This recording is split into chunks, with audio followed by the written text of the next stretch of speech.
What if artificial intelligence, AI, could be used to hack a bank account? A journalist explains that he used an AI-generated voice replica to trick the voice verification system of the British bank Lloyds and gain access to the information in a bank account. In the United States and some European countries, it is possible to use voice recognition to log into your account by phone. Using a free AI-generated voice, the journalist managed to bypass the security system of his British bank. His extraordinary hacking story was published in a Vice article on February 23rd. The voice is like a fingerprint, the bank explains on its website. Its voice ID software analyzes over 100 different characteristics of your voice, which, like your fingerprint, are unique.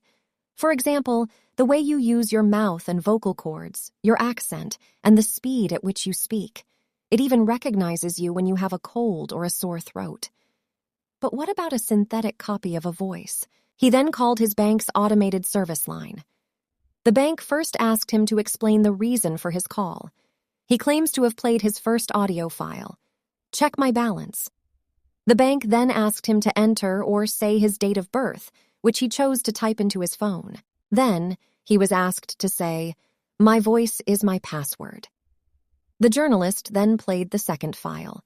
The bank's security system spent a few seconds authenticating the voice before validating this second level of authentication, much to the journalist's surprise. "I couldn't believe it. It worked.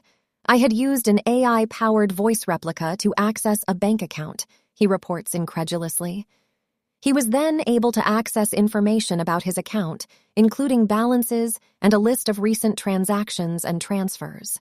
Banks should abandon this voice authentication, the journalist argues.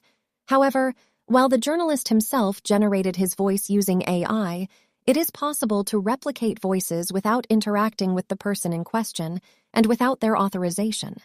It would only take a few minutes of recording to duplicate and clone voices, as trolls have done using the same software, 11 Labs, to create voice replicas of people without their consent, using clips available online of YouTubers or politicians.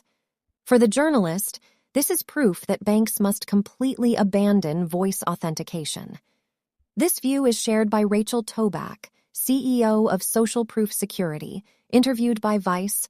"I recommend that all organizations using voice authentication switch to a secure method of identity verification, such as multi-factor authentication, as soon as possible."